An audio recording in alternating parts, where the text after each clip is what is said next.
Estamos começando mais uma semana bem importante, de bastante definição. No cenário da Liga dos Campeões, essa semana a gente vai conhecer o restante das equipes que vão participar das quartas de final, né? Quem vai se classificar das oitavas. Temos também a conclusão da Europa League e Conference League em relação a essas oitavas de final. Depois daqueles playoffs, tivemos os primeiros jogos das oitavas. Se não me engano, já nessa semana temos a resolução disso e vamos conhecer ali quem vai para as quartas de final. Aqui no cenário nacional, nós já temos alguns estaduais também se encaminhando para o fim. Isso quer dizer que o Brasileirão já está dando o ar da graça daqui a pouco, né? Tá passando muito rápido o ano. E nessa segunda-feira a gente tem Premier League, Série A italiana e Liga dos Campeões da Ásia, a FC Champions League, com um jogo muito importante do Al Nassr. Vamos falar sobre isso. Meu nome é Theo Borges, eu espero conseguir te ajudar a fazer o melhor planejamento possível para essa segunda-feira, dia 11 de março. Começamos o nosso planejamento de trabalho no jogo da FC Champions League, a Liga dos Campeões da Ásia, no jogo da volta das quartas de final entre Al Nassr e Al Ain, tá? Vou falar um pouquinho sobre essa competição, porque agora com esses grandes clubes, essas panelinhas na Arábia Saudita, é muito provável que a gente tenha essa competição com maior destaque, né? Para quem não sabe, a Liga dos Campeões da Ásia ela é dividida em dois lados, leste e oeste, né? Eu fui dar uma olhada também aqui para não falar tanta besteira em como funciona essa divisão, né? Não tinha de cabeça como funcionavam todos os países, né? Então a gente tem aqui, ó, do lado oeste a Arábia Saudita tá aqui, tem outros países do lado de cá, e do lado leste nós temos Austrália, China, Coreia do Sul, Japão, inclusive Coreia do Sul e Japão são os maiores campeões, né? Em relação a países assim. Então se a gente olhar como que foi essa disputa da Liga dos Campeões ao longo dos anos da Ásia, percebe que a Coreia do Sul e o Japão sempre tiveram mais destaque. Olha lá, 12 títulos para o lado da Coreia do Sul, 8 títulos para o lado do Japão, vários vice-campeonatos. E agora a Arábia Saudita começa a se destacar. E os clubes que estão se destacando, não está aparecendo muito aí, mas ó, o Al Hilal e aqui do lado o Al Ittihad. O Al Nassr nunca ganhou a Liga dos Campeões da Ásia. Nunca foi assim uma equipe, né, gigantesca em relação ao cenário dessa competição, mas agora com essa quantidade de dinheiro, é uma equipe que tende a chegar com mais frequência, né? A maior proximidade, né, a maior conquista do Al Nassr foi um vice-campeonato. Se eu não me engano, deixa eu ver aqui quando foi, 1996. Olha como tem muito tempo, né? O atual campeão dessa competição, se eu não me engano, foi o Urawa Reds, do Japão, e o anterior foi o Al Hilal. Por que a gente tem que falar sobre isso, né? Porque como existe uma divisão entre lado oeste e leste, as equipes vão se afunilando e elas só se encontram na final. E esse é um grande problema para o Al Nassr. Por quê?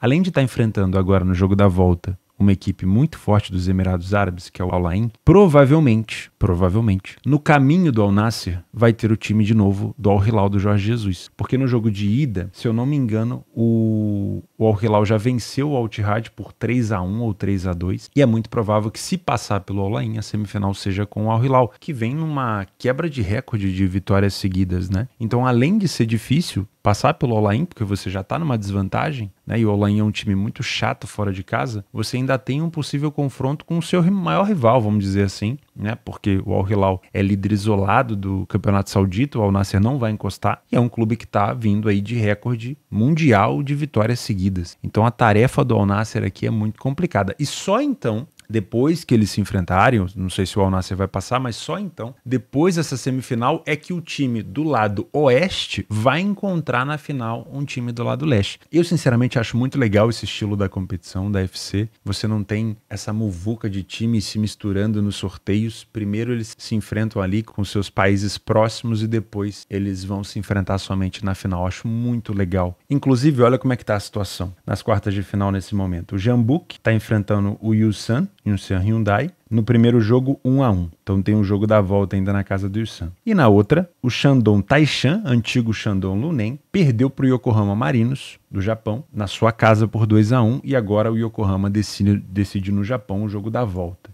Quem passar daqui pega a galera ali de baixo, do lado oeste. O Al Ain venceu o Al Nassr no primeiro jogo e o Al Hilal venceu por 2-0, tinha me confundido.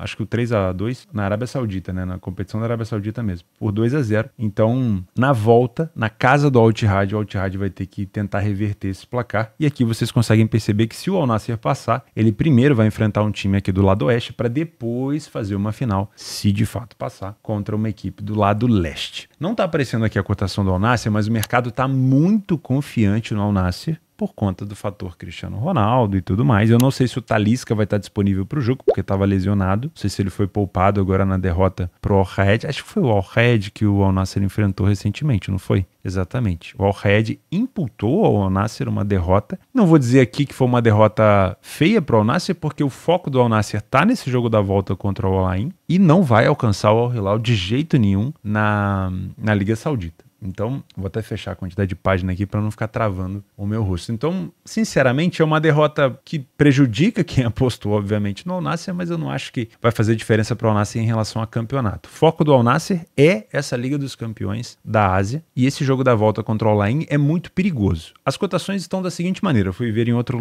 locais assim de cotação onde já abriu, estou gravando esse vídeo mais cedo, o mercado está colocando uma cotação do Al-Nassr de 1,40 para baixo. Tem casa de aposta oferecendo a 1,40 e tem casa de aposta oferecendo a 1,34, 1,32, 1,30. Vi casa de aposta quase a 1,29. Sinceramente, acho muito esmagado. Eu sei que a necessidade é toda do Al-Nassr, mas o Al-Ain, na fase de classificação, foi uma equipe que foi líder do seu grupo e como visitante, o Al-Ain marcou 8 gols em 3 partidas que disputou fora, vencendo todas elas. Talvez, óbvio, o time do Al-Ain não tenha pego um adversário tão grande em investimento na fase de grupos como é o caso do Al-Nassr, mas a necessidade do Al-Nassr em se expor vai oferecer espaço para o Al-Ain contra-atacar. Então é um jogo muito complexo aqui para o Al-Nassr e eu acho que apostar a favor do Al-Nassr é uma situação muito perigosa e que se fosse para ser ali o único caminho, a gente precisava de uma cotação mais rentável. 1,40, 1,35 num risco de tomar ali um gol de contra-ataque do Al-Ain, eu acho muito arriscado. Sinceramente, eu acho que um valor muito ruim, né? O peso é total em cima das contratações do Al-Nassr no poderio financeiro e não necessariamente leva em consideração o risco que a equipe sofre, porque se a gente pegar os últimos jogos do Al-Nassr em casa, é uma equipe que sofre gol com muita frequência, né? Voltou a ter aquele problema do início, quando não tinha contratado o Laporte ainda. 3 gols do Al-Raed, 4 gols do Al-Razam, tomou o gol do Al-Fateh, do Al-Ittifaq. Nesse jogo pode até tomar, mas vai precisar marcar bem mais para poder se classificar. E eu não sei se o Talisca de fato vai jogar. O que eu gosto do cenário aqui de trabalho? Se você é um trader assim como eu não gosto de pensar nesse back favorito ao Al-Nassr, mesmo que ele tenha um domínio do jogo na parte ofensiva, porque o Al-Ain é um time chato, é um time veloz e ele pode complicar a vida do Al-Nassr nos contra-ataques. Então, sinceramente, eu não venho com essa pretensão. Se for para trabalhar no mercado de gols, o grande problema da gente ter um super favorito em campo é que os mercados de gols vão ficar amassados. Então, a odd do ambas marcam vai estar amassado, a odd do 2,5 vai estar amassado.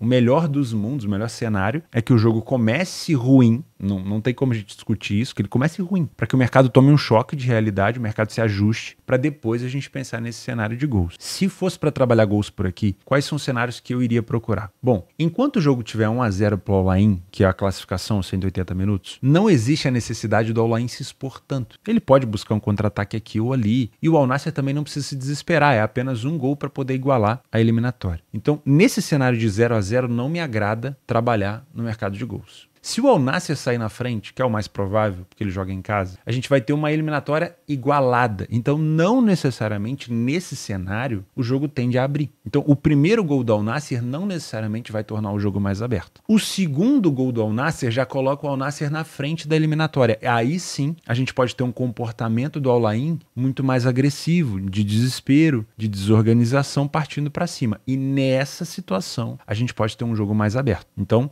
Al-Nassr vencendo por 2 gols de diferença pode sim ser uma situação interessante para buscar gol ao vivo. Outro cenário que pode fazer esse jogo ficar meio maluco seria o Al-Ain sair na frente, porque aí já está na frente na eliminatória por 1-0, faria mais um gol num contra-ataque, por exemplo, deixaria o Al-Nassr ainda mais desesperado, aí a necessidade do Al-Nassr passa a ser ainda maior, a exposição do Al-Nassr também vai ser maior e a confiança do Al-Ain vai ser mais alta. Ou seja, uma equipe que entrou para se defender, para sair dali classificado, conseguiu um gol, ou seja, ele já tem uma gordura para queimar. Então é muito provável que o Al-Ain se exponha um pouco mais no contra-ataque, tenha mais confiança, já fez um gol, pode fazer o segundo. Então também é um cenário que me agrada, ou seja, 1-0 para o Al-Ain na casa do Al-Nassr pode ser sim um cenário para buscar mais gols por aqui. Eu acredito num jogo para ambas marcam, porque é muito difícil o Al-Nassr passar em branco, sem sofrer gol, principalmente contra um time forte, porque enfrentar somente os times fracos da Arábia Saudita é mole, né? Vamos ser sinceros, o Al-Ain é um time também com poderio financeiro muito grande. Hoje acho que não tão grande como o do Al-Nassr, né? Afinal de contas o Al-Nassr contratou o Cristiano Ronaldo, mas é grande. Então, o ambas marcas tiver com uma cotação interessante, eu acho legal. E esses dois cenários para buscar gol ao vivo. Aí seja no segundo tempo, de preferência ali faltando 20, 25 minutos para tentar buscar esse cenário de gols. Ou o Al-Ain vencendo por 1-0, chegando a 2 gols de diferença na eliminatória. Ou o Al-Nassr revertendo um placar, fazendo 2-0 e se classificando naquele momento, forçando o Al-Ain a sair para o jogo, tá bom? Esses são os cenários que eu gosto. O que eu evitaria? Trabalhar pré-live a favor do Al-Nassr, que eu acho que é uma odd muito baixa pelo risco. Trabalhar over goals ou ambas marcam no pré-live, que é uma odd muito baixa perante o risco. Então, torcer para que o jogo comece mais mirrado, mais fraco, para que as odds vão se ajustando ali à medida que o tempo vai passando e a gente pegue uma cotação um pouco mais alta, tá? Provável que vença o Al-Nassr pelo investimento que tem e pelo fato de ter perdido por apenas 1-0 fora de casa? Provável, mas com essa cotação que não está aparecendo aí, mas é por volta de 1,40, eu acho muito arriscado, até porque o Al-Nassr no final, você já deve ter percebido, contra o Al-Red aconteceu, ele vai criando essa necessidade tão grande, ele vai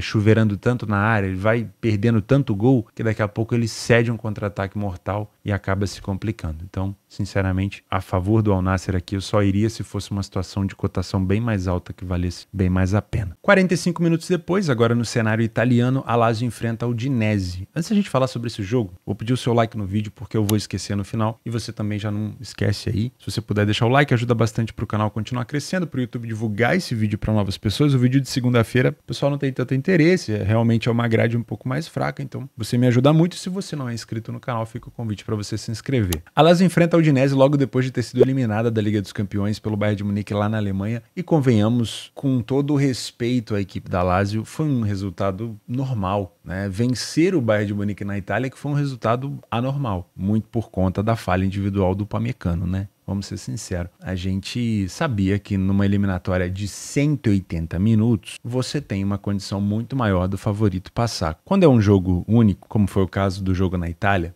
pode acontecer qualquer coisa, né? A gente vira e mexe na própria Copa Itália, na DFB Pokal, na Copa da Alemanha, vira e mexe um time de menor expressão, um time mais fraco tecnicamente perante um grande time. Ele passa, o Bayern de Munique, por exemplo, foi eliminado pelo Saarbrücken. Amanhã a gente vai falar sobre Saarbrücken e Borussia Mönchengladbach na DFB Pokal. O Saarbrücken eliminou o Frankfurt, o Saarbrücken eliminou o Bayern de Munique, o Saarbrücken eliminou equipes assim, chatas da competição. E é uma equipe de quarta divisão, né? De terceira, quarta divisão. Então, acho que o Saarbrücken é da terceira divisão. Então, quando é uma situação de jogo único, como aconteceu na Copa Itália, a Inter foi eliminada, se eu não me engano, o Napoli foi eliminado. Então, quando é jogo único pode acontecer, mas num cenário de 180 minutos é mais complexo. E o Bayern demonstrou isso mesmo em crise, numa situação ruim, demonstrou essa maior força perante a Lazio. E a Lazio volta agora os seus olhos para a Série A italiana, onde tenta buscar novamente uma vaga para a Liga dos Campeões. Mas sejamos sinceros, hoje a Atalanta joga um futebol melhor do que a Lazio. A Roma vem jogando um futebol melhor do que a Lazio depois que o De Rossi assumiu a Roma, então a Roma ficou muito mais agressiva. O Bologna, que perdeu para a Inter ontem, mas que continua apresentando um futebol muito bom com seus jogadores de ataque, também é uma equipe que joga hoje melhor do que a Lazio. Então a briga hoje da Lazio em relação à Liga dos Campeões vai ser muito complexa. Do lado da Udinese, a Udinese briga contra o rebaixamento. Nesse momento que eu tô gravando o vídeo, se eu não me engano, a Udinese está próxima, muito mais próximo, porque tá rolando um jogo italiano agora cedo. A Udinese já tá muito mais próximo da zona de rebaixamento. E tá numa fase horrorosa, né? A Udinese tem 3 vitórias apenas na competição e teve apenas 2 vitórias fora de casa. Eu vou falar para vocês contra quem foram já já. Então é uma Lazio sim favorita, eu concordo com o favoritismo da Lazio. Acho que a Lazio vem mordida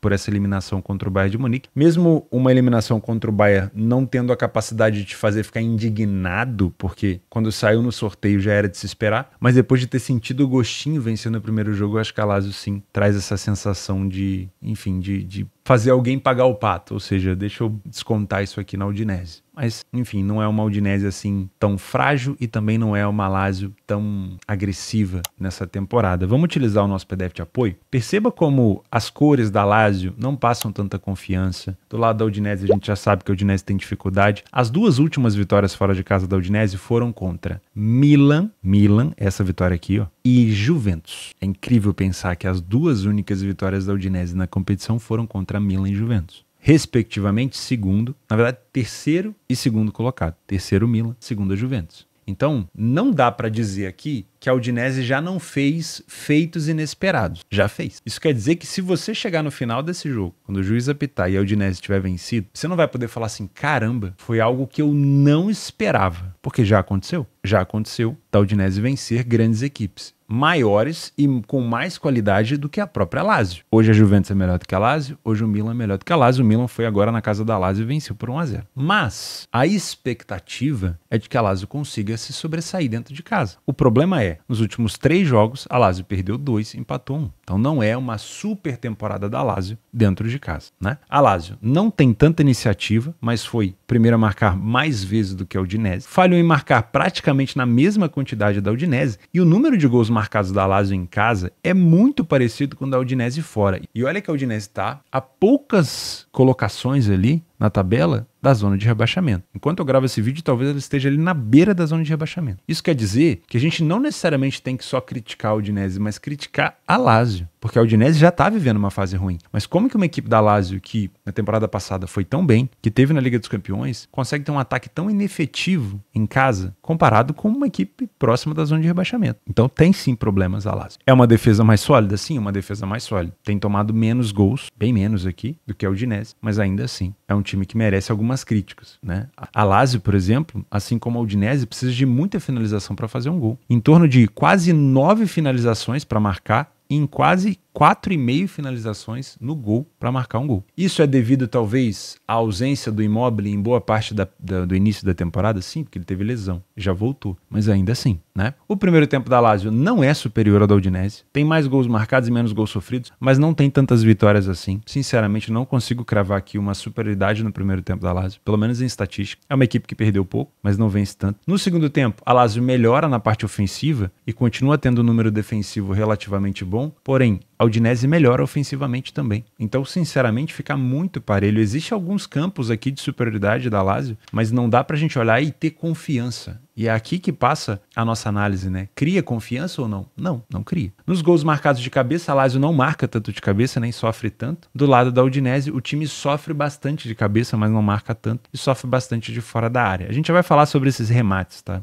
Que eu acho muito interessante. Nos momentos dos gols, a Lazio marca bastante no início, os primeiros 15 minutos, isso mostra uma agressividade muito grande, mas a Udinese não sofre tanto nesses momentos. E depois vai marcar somente no segundo tempo, com maior frequência nos minutos finais. Mas perceba que não é um ataque tão agressivo. Do lado da Udinese, é uma equipe que marca mais no meio para o final do segundo tempo, né? Uma equipe que tem mais aceleração no segundo tempo e sofre mais gols tanto no final do primeiro tempo quanto no final do segundo, tá? Não é uma equipe que consegue ter tanto escanteio. A Lazio costuma ter mais escanteios que seus adversários em casa, então isso aqui pode ser uma situação interessante para você. A Lazio é uma equipe que costuma tomar bastante cartão dentro de casa, isso vale a pena tomar cuidado, hein? Tem muita gente que acha que pelo fato do favoritismo da Lazio, ela vai ter menos cartões, mas é uma equipe que costuma tomar quase 3 cartões por jogo em casa. E teve vários jogadores expulsos aí recentemente, né? Então é bom tomar um pouco de cuidado, tá? Dos principais jogadores da Lazio, nós temos alguns desfalques importantes. Por exemplo,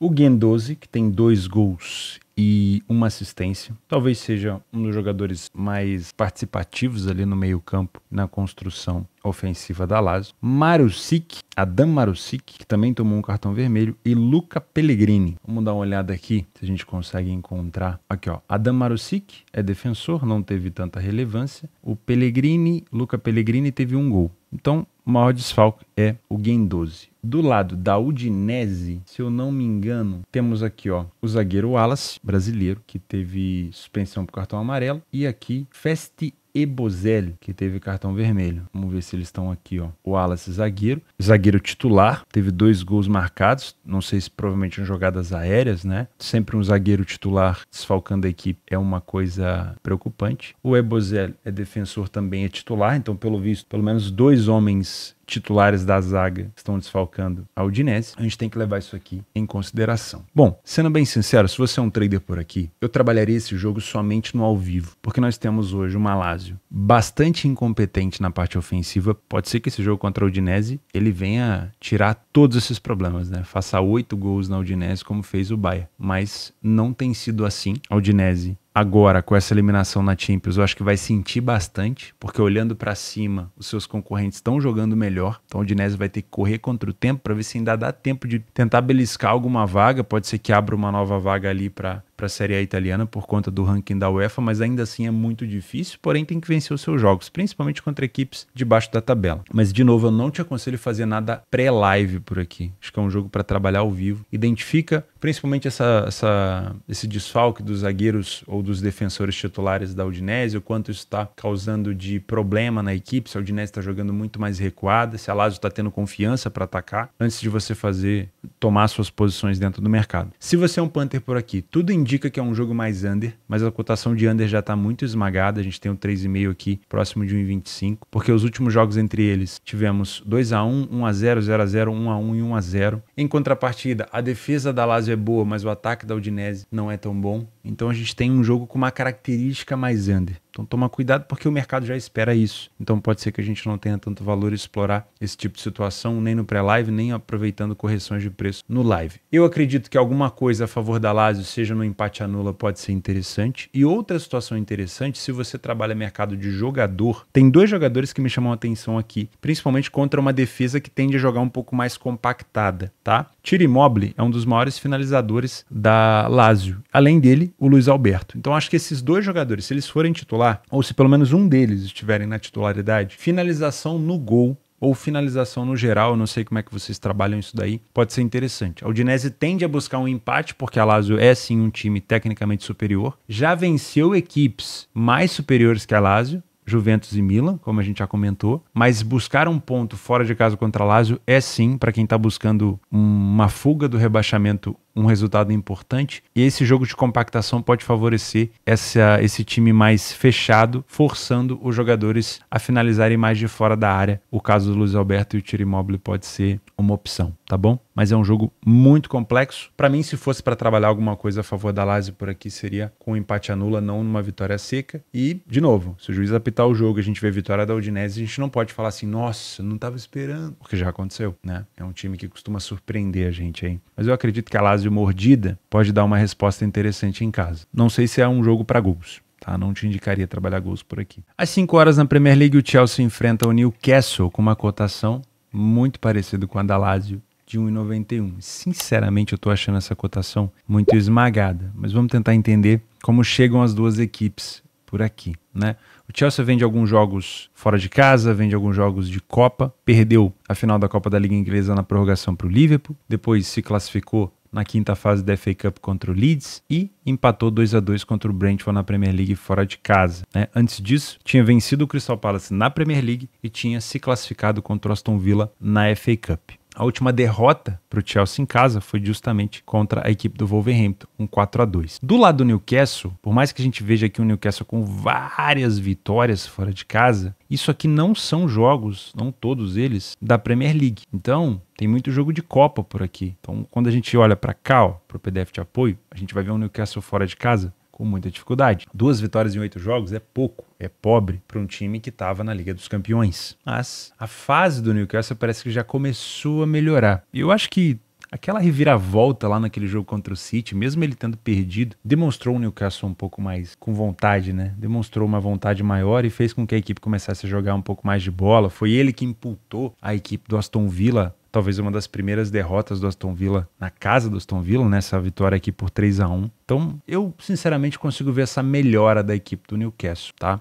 O time do Chelsea, sinceramente, não tá dando liga. Além de muitas lesões, eu não consigo ver o Chelsea do Pochettino evoluindo tanto. Em algumas sequências de vitórias aqui, como a gente vê em casa, a gente pode ter essa sensação, mas sinceramente não é um futebol assim tão agradável. O problema é que a gente não pode culpar o Pochettino, porque os jogadores contratados, a maioria deles estão lesionados. Então, ele não está conseguindo extrair o máximo da equipe. Em relação à iniciativa, o Chelsea saiu mais na frente do que o Newcastle, falhou menos em marcar, porém tem menos gols marcados. O Newcastle marcou em mais situações. Porém, o time do Chelsea tem melhor poderio defensivo, apesar de ter sofrido mais do que um gol por jogo, chega a 1,5 gols sofrido em casa, que é uma defesa frágil, ainda assim é melhor do que a ainda mais frágil defesa do Newcastle, que sofreu 2,2 gols de média fora de casa. Quase 30 gols sofridos. Impressionante. No primeiro tempo, a gente não consegue ver tanta superioridade do Chelsea. Tem um gol marcado a mais, alguns gols sofridos a menos, tem menos derrotas, porém o número de vitórias não é tão acima assim. A gente pode criticar a defesa do Newcastle e a quantidade de derrota do Newcastle chegando próximo ali a 50%. Mas ainda assim, não é é um Chelsea que passa confiança. No segundo tempo, piorou. O Newcastle melhora no seu condicionamento ofensivo, né? Passa a marcar quase o dobro de gols. O Chelsea nada muda em relação a gols marcados, porém passa a sofrer mais gols, quase dobra o número de gols sofridos, aumenta o número de derrotas, sai de 8%, vai para 42%. O Newcastle continua tendo o número mais alto de derrotas, mas de novo, não é um segundo tempo onde a gente consegue ter confiança no favorito, que o mercado está definindo aqui como favorito, né? As duas equipes têm marcado quase a mesma quantidade de gols de cabeça e de escanteio, mas é o Chelsea que tem sofrido mais nesse fundamento. O Newcastle sofre mais nas finalizações de fora da área, né? Nos momentos dos gols, o Chelsea marca mais na metade do primeiro tempo e na metade do segundo tempo, e sofre mais nos minutos finais, nos últimos 15 minutos de jogo. O time do Newcastle vai acelerando à medida que o tempo vai passando, marca mais no final do primeiro tempo e no final do segundo, e também sofre na metade do primeiro tempo e nos minutos finais do jogo. Na questão de desfalque, vamos dar uma olhada aqui nos desfalques do Chelsea. A gente tem aqui o Ben Chilwell, que teve problemas de joelho, alegado aqui em março. O Gallagher, que tem sido o desfalque da equipe, aqui está com mal-estar no dia 6 de março. Não sei se ele vai para o jogo ou não, é bom conferir, porque é um jogador importante, como a gente está vendo aqui, ó, 4 assistências e 2 gols. Começou a se destacar nesses jogos recentemente, né? Se a gente pegar no histórico recente, o Gallagher está se destacando bem mais agora. O Thiago Silva, eu acho que volta, né? Pelo menos não está aqui como lesionado. O Thiago Silva ficou um tempo sem jogar. Cole Palmer, para mim, é o principal jogador da equipe, com 10 gols e 7 assistências, não poderia ser diferente, né? O Jackson, pelo menos em relação a passar a bola para o Sterling, tem sido interessante, os dois ali trabalhando juntos. Então, Cole Palmer, Nicholas Jackson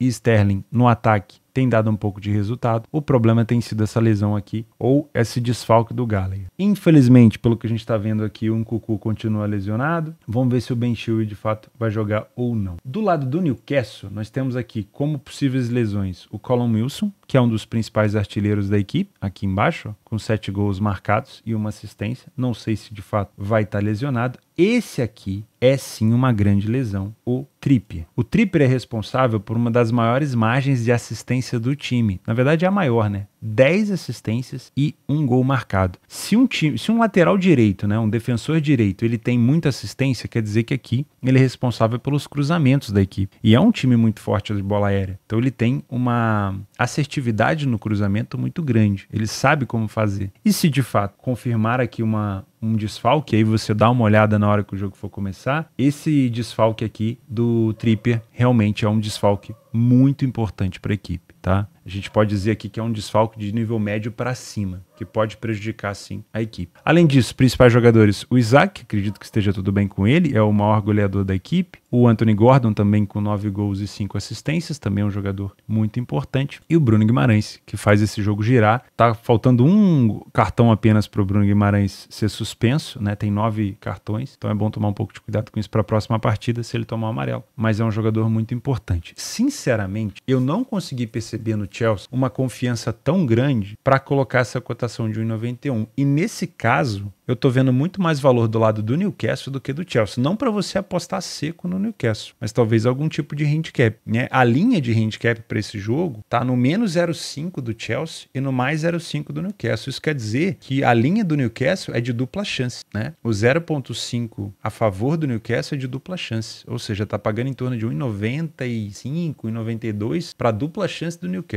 Você ainda tem a opção de trabalhar talvez o mais 0,75 do Newcastle, que vai te dar metade do prejuízo apenas se o Chelsea vencer por um gol, e ainda tem a possibilidade, dependendo de uma cotação mais alta, de pegar o mais 1 do Newcastle. Deve estar por volta de 1,50, 1,60, dependendo da situação do live. Para caso o Chelsea vença por um gol de diferença, você tem a aposta devolvida. Sinceramente, com essas quantidades aqui de desfalque, eu não tô vendo assim um Chelsea tão favorito para esse menos 0,5. Enfim, né? Primeiro a gente tem que confirmar o Callum Wilson de fato fora e o Trippier de fato fora. Isso realmente vai complicar a vida do Newcastle. Mas nos últimos jogos entre eles tem sido um Newcastle que consegue marcar contra o Chelsea. O Newcastle venceu 2 dos últimos 5 confrontos, o Chelsea venceu apenas 1. Tivemos 1-1, 1-1, 4-1, 1-1 e 1-0. É um ambas marcam frequente, por isso que a gente tem uma cotação aqui bem esmagada do ambas marcam. Não vou te indicar ela no pré-live, mas eu não te indico trabalhar a favor do Chelsea aqui sem antes ver o live. Às vezes você consegue perceber um Chelsea massacrando a equipe do Newcastle e até busca alguma coisa no ao vivo, mas no pré-live eu tô achando que o mercado está levando muito em consideração a fase ruim do Newcastle recente na Premier League fora, mas esquecendo que nas Copas o Newcastle já melhorou. O Chelsea foi responsável pela eliminação do Newcastle na Copa da Liga Inglesa. Foi um jogo 1-1, o Newcastle saiu na frente e o Chelsea empatou no finalzinho com um gol, se eu não me engano, do Gallagher,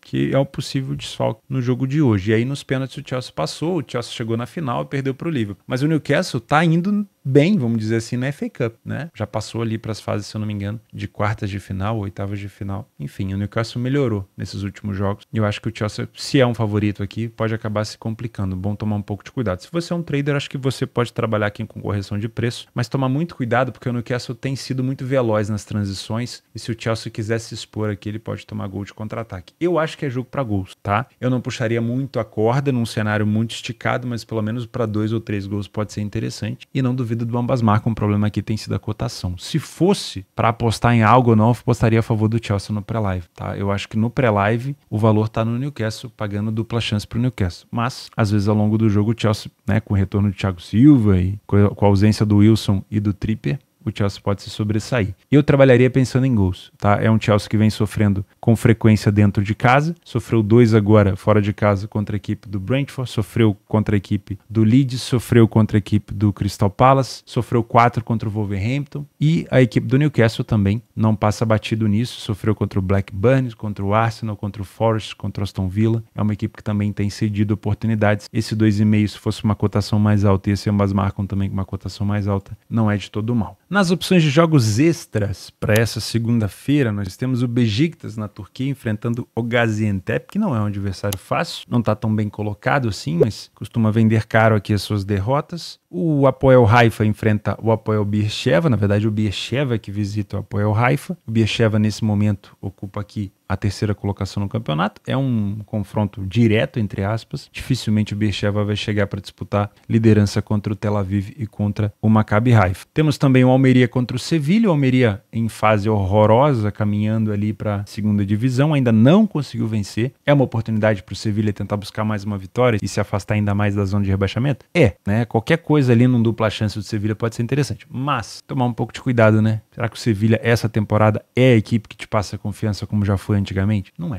A gente sabe disso. A gente tem visto como o Sevilha tem jogado. E para finalizar, Gil Vicente e Chaves, para quem gosta do Campeonato Português, é um bom jogo aqui de complemento. O Chaves, numa fase bem ruim, como visitante, venceu apenas uma partida, marcou apenas 8 gols e como mandante o Gil Vicente costuma ser bem complexo. O último jogo que vocês vão lembrar do Gil Vicente em casa, que deu destaque, obviamente, foi um empate 1-1 contra a equipe do Porto. Então, quem sabe uma vitória do Gil Vicente ou né, no live, se o Chaves estiver na frente, buscar uma recuperação do Gil Vicente pode ser interessante.